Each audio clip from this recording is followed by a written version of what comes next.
ಅಣ್ಣಯ್ಯ ಇದು 6 bar A ಒಂದ್ ನಿಮಿಷ ಹೇಳ್ತೀನಿ ಕೇಳಿ. ನಿಮ್ಗೆ ಇಷ್ಟ ಇದ್ರೆ ಮಾಡ್ಕೋಬಹುದು, ತಪ್ಪಿಲ್ದೇ ಇದ್ರು ಏನೋ ತೊಂದರೆ ಇಲ್ಲ. ಇಲ್ದೇ ಜಾಗನೇ ಬೇಕು ಅಂದ್ರೆ 20/30 ಇರ್ತು ಅಂತಂದ್ರೆ ಅದನ್ನ 6 ಭಾಗ ಮಾಡಿದ್ರೆ ಒಂದಿಷ್ಟುದ್ದ ಲಂಗೋಟಿ ಪಟ್ಟೆ ಬಂದಂಗ್ ಬರುತ್ತೆ ಜಾಗ.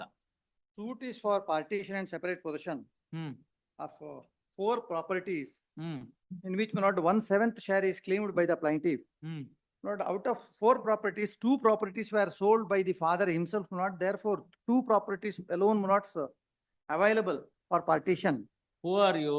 Lord, I am the 6th defendant, one of the son of Mr. K. Puttaswamy. Defendant number 1 is the mother Lord Sushilamma. She died not subsequent to filing of the suit. Then Where is the genealogy?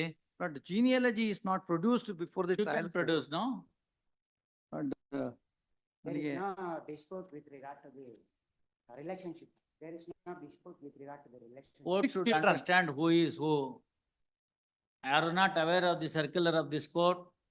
In a partition suit, unless the genealogy is filed, the appeal itself should not be registered. ಏನ NOC ಬಂದಿದೆ, NOC ಬಂದಿದೆ ಅದಕ್ಕೆ ನಾವು ಓಸಿ ಬಂದ್ರು relationship ಅರ್ಥ ಹೌದು. ಮಾಡ್ಕೊಳ್ಬೇಕು ಅಂತಂದ್ರೆ ಕಾಮನ್ ಪ್ರಿಪಾಸಿಟರ್ಸ್. Right. ನೀವು ಹಾಕಿಲ್ದೆ ಹೋದ್ರೆ ಹೆಸರು ಹೇಳ್ತಾ ಹೋಗಿ ನಾನು Please, ಬರ್ಕೋತೀನಿ, please. ಅದೇನ್ ದೊಡ್ಡ ವಿಷಯವೇ? please.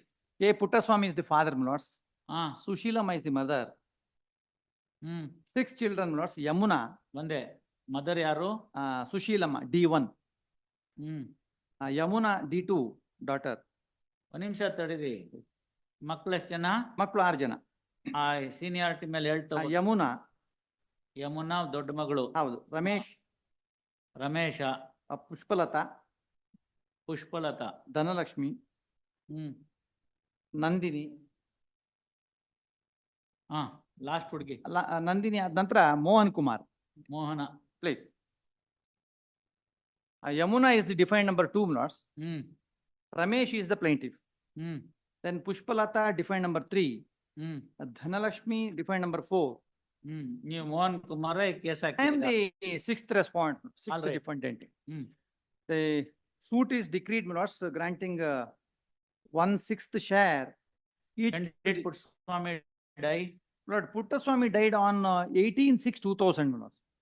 Hmm Suit is filed on 8/10/2009.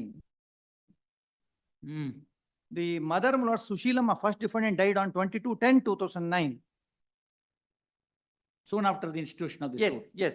ಅಯ್ಯೋ ನಮ್ಗೆ ಇಂಥ ಕೆಲಸ ಆಗೋಯ್ತಲ್ಲ, ನಮ್ಗೆ ಕರ್ಕೊಂಬಿಡಿ ಅಂತ ಅವ್ಳು ಕೇಳಿರ್ಬೇಕು. Lord, defendant number 1 to 6, 5, hmm Lord, executed a registered relinquishment deed. ಯಾರು? Defendant number 1 to 6, Lord, mother ಮತ್ತು sisters, hmm in favor of the 6th defendant, youngest brother, with respect to item number 3, Lords, relinquishing their 1/7 right each. Registered. Registered, that is exhibit D8. ಆಯ್ತು, ಅವನ್ share ಇತ್ತಲ್ಲ ಹೌದು, ಅವನ share ಇದೆ, ಮತ್ತೆ. ಅವನ share ಇದೆ. ಸೊ ಟ್ರಯಲ್ ನಿಮ್ ಗಲಾಟೆ ಇರೋದೆಲ್ಲ ಐಟಮ್ ನಂಬರ್ 3 ನಲ್ಲಿ ಪೂರ್ತಿ ಈಕ್ವಲ್ ಆಗಿ ಕೊಟ್ಟಿದ್ ತಪ್ಪು. ಅಷ್ಟೇ. ಅಷ್ಟೇ. ಬಟ್ ಅವರಿಗೆ ನಾನು ಡಿನೈ ಮಾಡಲ್ಲ. ಆಯ್ತು, ಬೇರೆ ಡಿಫೆಂಡೆಂಟ್ಸ್ ಎಲ್ಲಿದ್ದಾರೆ? Defendant served on absent. ಮತ್ತೆ ಅವ್ರದ್ದೇನ್ ತಕರಾರಿಲ್ಲ ಬಿಡಿ. ಇಲ್ಲ, ಅಷ್ಟೇ. ನಿಮ್ಮ ಈಗ ಪ್ಲೇಂಟಿಫ್ ಪರವಾಗಿ ನೀವಾ? ಹೌದು. ನೀವು 1/6 share in item number 3 entitled, ಅದ್ರ ಮೇಲೆ ಮಾಡಿಫೈ ಮಾಡಿ ಕ್ಲೋಸ್ ಮಾಡಿ ಅಲೋಡ್ ಅಷ್ಟೇ. ಬರ್ಕೊಳ್ಳಿ. ಹಾರ್ಡ್ ಇದರಲ್ಲಿ ಪ್ಲೀಡಿಂಗ್ಸ್ ಅಲ್ಲಿ ರಿಟರ್ನ್ ಸ್ಟೇಟ್ಮೆಂಟ್ ಅದ್ ಏನಾರು ಇರ್ಲಿ, ಫೈನಲ್ ಆಗೋಯ್ತಲ್ಲ ಈಗ. ಅಲ್ಲ, exhibit D8 ಮಾರ್ಕ್ ಆಗಿದೆ, ದಟ್ ಇಸ್ ಅನ್ನೋ ತಮಾಷೆ ಆಯ್ತಲ್ಲಪ್ಪ. If he gets 1/6 share in item number 3, there ends the matter. Please. Instead of the decree to be given in the equal share, ಮಾಡಿರೋ ತಪ್ಪು ಅಂತ ಅಷ್ಟೇ. ಬರ್ಕೊಳ್ಳಿ. regard to item number 3. Only with regard to item number 3ನೇ ಅವ್ರಿಗೆ ತೊಂದ್ರೆ, ಇನ್ನೇನಿಲ್ಲ. To that extent it may be ಮಾಡಿ. ಇನ್ನೂ ಒಂದ್ ಹೇಳ್ತಾರೆ ಬೇಕಾದ್ರೆ, ಐಟಮ್ ನಂಬರ್ 3 1/6 ನೀವು ಕೇಳ್ಬೇಡಿ, ಬೇಕಾದ್ರೆ ನನ್ಗೆ ಇನ್ನ 2 ಐಟಮ್ ನಲ್ಲಿ ಇದೆಲ್ಲ 1/6, ಅದನ್ನಲ್ಲಿ ಯಾವ್ದಾದ್ರು ಒಂದು ಕೊಡ್ತೀನಿ ಅಂತ ಇಲ್ಲೇ ಕ್ಲೋಸ್. ಆ 1/6 ಅಲ್ಲಿ ಇದ್ರಲ್ಲೇ 1/6 ಎಕ್ಸ್ಟ್ರಾ ಕೊಟ್ರು ಐ ವುಡ್ ಬಿ ಸ್ಯಾಟಿಸ್ಫೈಡ್. ಅದನ್ನ ಹೇಳ್ತಿರೋದು. ಐಟಮ್ ನಂಬರ್ 1 and 2ಗೆ ಯಾವ ಐಟಮ್ ನಲ್ಲಿ 1/6 ಆಫ್ 6 ಡಿಫೆಂಡೆಂಟ್ ಇದೆಯೋ ಅದನ್ನ ಕೇಳಿ, ಅದನ್ನ ಕೊಟ್ಬಿಡ್ತಾರೆ. ಇಲ್ಲೇ ಫೈನಲ್ ಡಿಗ್ರಿ ಆಗೋದು. ಬಂದು ಎಕ್ಸ್ಕ್ಲೂಡ್ ಆಗಿದೆ ಅದ್ರಲ್ಲಿ ಇರೋದು. ಐಟಮ್ ನಂಬರ್ 4 ಅಲ್ಲಿ 1/6 ಈಚ್ ಇದೆ, ಎಲ್ರಿಗೂ ಇದೆ. ಐಟಮ್ ಆಯ್ತು ಇವ್ರೆ, ಆ 1/6 ನ ಐಟಮ್ ನಂಬರ್ 4 ಬಿಟ್ಬಿಡಿ, ಇದ್ರಲ್ಲಿ ಅವ್ರು ಕೇಳಲ್ಲ. ಕೊಟ್ಬಿಡ್ಲೆ, ಅದು ಆಗೋಯ್ತಲ್ಲ, ಅಷ್ಟೇ. ಫೈನಲ್ ಡಿಗ್ರಿ ಅಷ್ಟೇ. ಅದಕ್ಕೆ ನಾನು ರೆಡಿ. File joint memo. ಅವರೆಲ್ಲ ಸಬ್ಮಿಷನ್ ಮಾಡ್ಬೇಕು. ಆಯ್ತು ನೋಡೋಣ ತಡೀರಿ, ಅವರಿಬ್ರು ಮಾತಾಡ್ತಾ ಇದ್ದಾರೆ.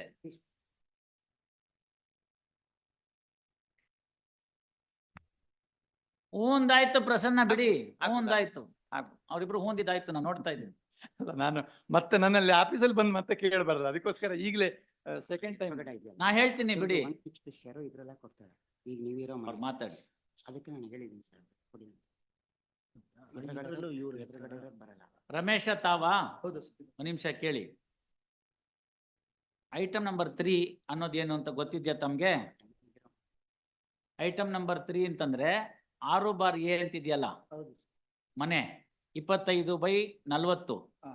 ಆ 6/A ಮನೆಯಲ್ಲಿ ನಿಮ್ಗೆ 1/6 ಭಾಗ ಇದೆ ಈ ಹಕ್ಕು, ಆಯ್ತಲ್ಲ? ಯಾಕೆಂದ್ರೆ ಮಿಕ್ಕಿದ್ದು ನಿಮ್ಮ ತಾಯಿ ಮತ್ತೆ ಅಕ್ಕಂದ್ರೆಲ್ಲಾರ್ನು ಅವನ್ ಪರವಾಗಿ ಬಿಟ್ಬಿಟ್ಟಿದ್ದಾರೆ. ಯಾರ ಪರವಾಗಿ? ಮೋಹನನ್ ಪರವಾಗಿ ಬಿಟ್ಬಿಟ್ಟಿದ್ದಾರೆ, ಆಯ್ತಲ್ಲ? ಅದೇ ತರ ಐಟಮ್ ನಂಬರ್ 4ರಲ್ಲಿ ನಿಮಗೂ 1/6 ಇದೆ. ಅದ್ಯಾವುದು ಅಂತಂದ್ರೆ ಮನೆ ನಂಬರ್ 37, 15 ಅಡಿ, 27 ಅಡಿ ಇದೆಲ್ಲ ಅದಕ್ಕೆ. ಸೊ ಅದರಲ್ಲಿರೋ ರೈಟ್ನ ಮೋಹನ್ನ ಬಿಡ್ತಾನೆ. ನೀವು ಈ ಮನೆ ಇದೆಯಲ್ಲ ಮೋಹನಂದು 6/A, ಅದ್ರಲ್ಲಿ ನೀವು ನಿಮ್ ಶೇರ್ನ ಬಿಟ್ಕೊಡೋದು ಅಂತ. ಅದ್ರಲ್ಲಿ ಅವ್ನು ಕೇಳೋದಿಲ್ಲ, ಇದ್ರಲ್ಲಿ ಇವ್ನು ಕೇಳೋದಿಲ್ಲ. ಹಂಗಲ್ಲ, ಆ 160 ಶೇರ್ ಇದೆಯಲ್ಲ ಸ್ವಾಮಿ, ಆ 160 ಶೇರ್ನ ಇದ್ರಲ್ಲಿ ಎಕ್ಸ್ಟ್ರಾ ಆಡ್ ಮಾಡಿ ಕೊಟ್ರೆ ಆಯ್ತು. ಯಾವ್ದ್ರಲ್ಲಿ extra? Item number 3. Item number 3ನಲ್ಲಿ ಕೊಡಕ್ ಬರಲ್ಲ. 3 ಪೂರ್ತಿ ಒಬ್ಬರಿಗೆ ಇರ್ಬೇಕು ಅಂತ ಗಲಾಟೆ ಬಿಡ್ಬೇಕು ಅಂತ, ಹಂಗಾಗಿ ಅವ್ನು ರಿಲಿಂಕ್ವೆಶ್ಮೆಂಟ್ ಡೀಡ್ ಮಾಡಿಸ್ಕೊಂಡಿದ್ದು. ಐಟಮ್ ನಂಬರ್ 3 ಇದೆಯಲ್ಲ, ಅದು ಇವ್ರಿಗೆ ಇರ್ಲಿ ಸ್ವಾಮಿ. ಯಾಕಂದ್ರೆ ಇವ್ರಿಗಿರ್ಲಿ ಅಲ್ಲ, ಇರೋದು ಅವ್ರೆಲ್ಲಾರನು ಅವ್ನ ಪರವಾಗಿ ಬಿಟ್ಟಿದ್ದಾರೆ. ಬಿಟ್ಟಿದ್ರೆ 160 ಶೇರ್ ಇರ್ತಾರೆ ಸ್ವಾಮಿ. ಆ 160 ಶೇರ್ನ ನೀವು ತಗೊಳ್ಳಿ, ಬಚ್ಚಲ್ ಮನೆ ಬರುತ್ತೆ ತಗೊಳ್ಳಿ. ಅದಲ್ದೇನೆ 160 ಶೇರ್. ಅರೆ ಬಚ್ಚಲ್ ಮನೆ ಮಾತ್ರ ಬರುತ್ತೆ 1/6ಗೆ. ಬೇಡ, ಅದ್ರಲ್ಲಿ ನಮ್ಗೆ 1/6 ನೀವು ನಮ್ಗೆ ಬಚ್ಚಲ್ ಮನೆ ಕೊಡಿ, ಇದ್ರಲ್ಲಿ ನೀವು ಬಚ್ಚಲ್ ಮನೆ ನಾವು ಕೊಡ್ತೀವಿ ಅಷ್ಟೇ. ಅದನ್ನ ಫೈನಲ್ ಡಿಗ್ರಿ ಜನ್ಮ ಮುಗಿಯಲ್ಲ. ಅಂದ್ರೆ ಇದ್ರಲ್ಲಿ ನೀವು ಬಿಟ್ಕೊಟ್ರೆ ನಿಮ್ಗೆ ಅದ್ರಲ್ಲಿ ಅವ್ರು 160. ವಕೀಲ್ರೆ ಸ್ವಲ್ಪ ಬಿಡಿ, ಹಂಗ್ ಮಾಡಕ್ ಹೋಗ್ಬೇಡಿ ಅಣ್ಣಯ್ಯ.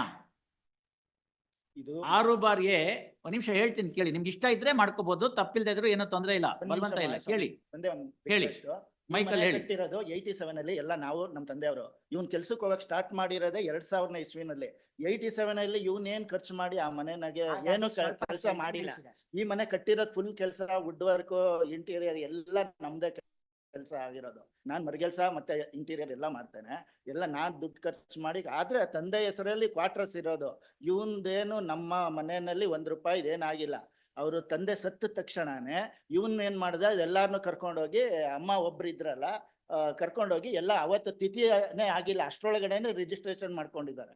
ನಾವೇನ್ ಮಾಡ್ಬೇಕು? ಏನು ಮಾಡ್ಬೇಡ ನೀನು. ಆ ಮನೆಯಲ್ಲೂ 1/6, ಈ ಮನೆಯಲ್ಲೂ 1/6 ಇರುತ್ತೆ, ತಗೊಳ್ಳಿ, ಬರ್ಕೊಳ್ಳಿ ಹಾರ್ಡ್.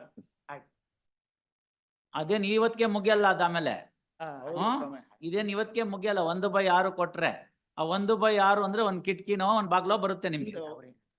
ಸುಮ್ನೆ ಇರಿ ವಕೀಲ್ರೆ, ಹಂಗ್ ಮಧ್ಯ ಮಾತಾಡ್ಬಾರ್ದು. No, you are interfering with the true course of justice, please. ನಮ್ ತಂದೆಯವ್ರು ಮಾಡಿದ್ದು ಇಬ್ರು ಮಕ್ಳಿಗೆ ಈ ಮನೆ ನನ್ನ ಅವರು ಇಲ್ಲಿ ಕೇಳಿ, ಈಗ ಇವ್ರೇನ್ ಮಾಡಿದ್ರು? ಆಯ್ತು, ಇವ್ರೆ 6/A ಮನೆ ಇದೆಯಲ್ಲ, ಅದ್ ನಾನು ಇಟ್ಕೋತೀನಿ. ಅದ್ರಲ್ಲಿ ನಿಮ್ಗೆ 1/6 ಶೇರ್ ಬರ್ಬೇಕು ಅಂತ ಹೇಳ್ತೀನಿ ಕೇಳಿ. ನೀವು ಈ 6/A ಮನೆನ ಮಾರಾಟಕ್ಕೆ ಇಡಬೇಕು. ಮಾರಾಟಕ್ಕಿಟ್ರೆ ಕೇಳಿ, ಮಾರಾಟಕ್ಕಿಟ್ರೆ ಅವರು ಆವಾಗ ನಾನೇ ಕೊಂಡ್ಕೋತೀನಿ ಅಂದ್ರೆ ಬಂದಿದ್ದ ದುಡ್ಡು ಒಳಗಡೆಗೆ 1/6 ಆಯ್ತಲ್ಲ. 1/6 ಅಂತಂದ್ರೆ 100ರಲ್ಲಿ 6 ಭಾಗ ಬರ್ಬೇಕು ಅಂತ ಇಟ್ಕೊಳ್ಳಿ ನಿಮ್ಗೆ. ಆ ಥರ 1/6 ಅದನ್ನ ನಿಮಗ್ ದುಡ್ಡು ಕೊಡ್ತಾರೆ. ಇಲ್ದೇರೆ ಜಾಗರಣೆ ಬೇಕು ಅಂದ್ರೆ 20/30 ಇರ್ತು ಅಂತಂದ್ರೆ ಅದನ್ನ 6 ಭಾಗ ಮಾಡಿದ್ರೆ ಒಂದಿಷ್ಟುದ್ದ ಲಂಗೋಟಿ ಪಟ್ಟೆ ಬಂದಂಗೆ ಬರುತ್ತೆ ಜಾಗ. ಕಾನೂನು ಏನ್ ಹೇಳುತ್ತೆ ಅಂದ್ರೆ, ಯಾರು ಜಾಸ್ತಿ ಜಾಗಕ್ಕೆ ಓನರ್ ಇರ್ತಾರೋ ಅವರ ಪ್ರಾಪರ್ಟಿ ಉಳಿಸ್ಕೋಬೇಕು, ಇಷ್ಟುದ್ದ ಮಾತ್ರ ಬರೋರು ದುಡ್ಡು ತಗೊಂಡು ಹೋಗ್ಬೇಕು ಅಂತ ಹೇಳುತ್ತೆ. ಇವತ್ತಲ್ಲ ನಾಳೆ ನಿಮಗೆ ಬರೋದೇ ಅಷ್ಟು, ಆಯ್ತಲ್ಲ? ಅದೇ ರೀತಿ ಮೋಹನಂಗೆ ಇನ್ನೊಂದು ಜಾಗ ಇದೆಯಲ್ಲ, 4ನೇ ಐಟಮ್ ಅಂತ, 15/6, 37 ನಂಬರು, 15/27 ಅಡಿ ಅಂತ, ಅದ್ರಲ್ಲಿ ಅವನಿಗೆ ಬರೋದು ಅದೇ ಪೀಸೆ, ಗೊತ್ತಾಯ್ತಲ್ಲ? ಇನ್ನು ಬೇರೆ ಹೆಣ್ಮಕ್ಳಿಗೆ ಬರೋದು ಅಷ್ಟಷ್ಟು ಉದ್ದ ಪೀಸೆನೇನೆ. ಅದು 15/6ನ 15 ಅಡಿಗೆ 27 ಅಡಿನ ಯಾರನ್ನು ಈಕ್ವಲ್ ಆಗಿ ಮಾಡ್ಕೊಳಕ್ಕಾಗಲ್ಲ. ಇವತ್ತಲ್ಲ ನಾಳೆ ಅದನ್ನ ಮಾರ್ಬೇಕು. ಮಾರ್ಬಿಟ್ಟು ಬಂದಿದ್ದ ದುಡ್ಡಲ್ಲಿ 1/6 ನೀವು ಉಳಿಸ್ಕೊಳ್ಳಿ ಅದನ್ನ. ಅದನ್ನ ಉಳಿಸ್ಕೊಳ್ಳಿ. ಇದ್ರಲ್ಲಿ ಬಂದಿದ್ದಕ್ಕೆ ಸಾಕಾಗ್ಲಿಲ್ಲ ಅಂದ್ರೆ ಇದ್ರಲ್ಲಿ ಒಂಚೂರು ದುಡ್ಡು ಕೊಡಿಸ್ತೀನಿ. ಇದರಲ್ಲಿ ಬರೋ 1/6 ಏನಿದೆ ಐಟಮ್ ನಂಬರ್ 3 ಗ್ರೌಂಡ್ ಫ್ಲೋರ್ ನಮಗ್ ಬರ್ಬೇಕು ಸ್ವಾಮಿ. ಹಂಗ್ ಬರಲ್ಲ ಬಿಡಿ. ಆಯ್ತಲ್ಲ, ಬರ್ಕೊಳ್ಳಿ. ಹಾರ್ಡ್ ಶ್ರೀ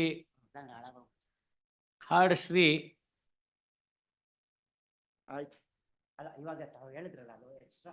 ಈಗ ಆ ಕಡೆ ಮನೆಯಲ್ಲಿ ನಿಮ್ಗೆ ಕೊಡಿಸ್ತಾರೆ. ಇವಾಗ ನೀವು ಇದ್ದೀರಲ್ಲ ಸೆಕೆಂಡ್ ಫ್ಲೋರ್ಗೆ, ಅದ್ರದ್ದು ಸ್ವಲ್ಪ ಎಕ್ಸ್ಟ್ರಾ ದುಡ್ಡು ಕೊಡಿಸ್ತಾರೆ. ಅದ್ರಲ್ಲಿ ನಿಮ್ಗೆ ಬರುತ್ತೆ. ಅದಕ್ಕೆ ನೀವು ಒಪ್ಕೆನಾ? ಅದನ್ನೇ ಸಾಹೇಬ್ರು ಹೇಳ್ತೀರ, ನಿಮ್ಗೆ ಅರ್ಥ ಮಾಡ್ಕೊಳ್ಳಿ. 2:30 ಕರೀರಿ. ಅಲ್ಲಿ ಹೋಗಿ ಮೇಲ್ಗಡೆ ಗಣೇಶನ್ ಮಂಗಳಾರತಿ ಆಗುತ್ತೆ, ಪ್ರಸಾದ ತಗೊಂಡ್ ಬನ್ನಿ. ಏನಾದ್ರು ಒಳ್ಳೆ ಬುದ್ಧಿ ಆಯ್ತು. ಆಯ್ತು ಮಹಾಸ್ವಾಮಿ. ಮತ್ತೆ ಮಾತಾಡ್ಕೊಂಡ್ ಬನ್ನಿ ಅದೇನು ಅಂತೆಲ್ಲ.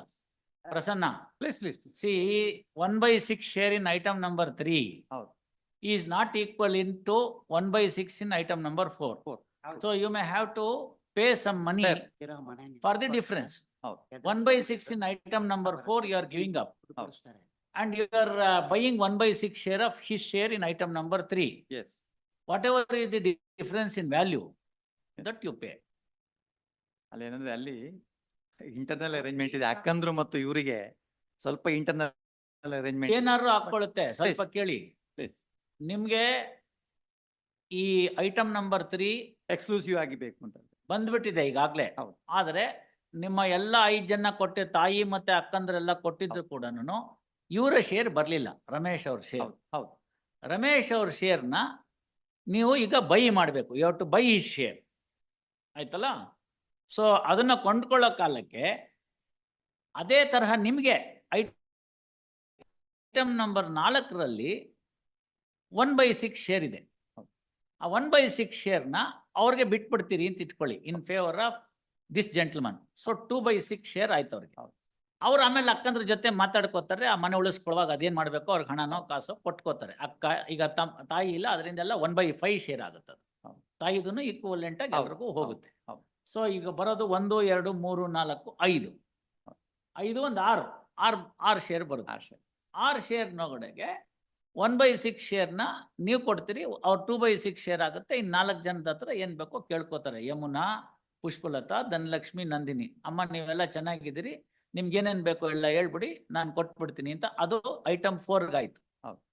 ಅಷ್ಟು ಮಾಡಿದ್ರು ಕೂಡ ಐಟಮ್ ನಂಬರ್ 4 ಪ್ರಾಪರ್ಟಿ ಚಿಕ್ಕದಿದೆ. ಈಕ್ವಲೈಸ್ ಮಾಡೋದಕ್ಕೆ ಏನಾರು ಬ್ಯಾಲೆನ್ಸ್ ಮಾಡ್ಬೇಕಾದ್ರೆ, ಬ್ಯಾಲೆನ್ಸ್ ಮಾಡೋದಕ್ಕೆ 1/6 ಶೇರ್ ಆಫ್ ಐಟಮ್ ನಂಬರ್ 3 ಎಷ್ಟು ವ್ಯಾಲ್ಯೂ ಆಗಬಹುದು ಅಂತ ಕೂತ್ಕೊಂಡು ಒಂದು ಅಂದಾಜ್ ಮೇಲೆ ಲೆಕ್ಕ ಮಾಡಿ.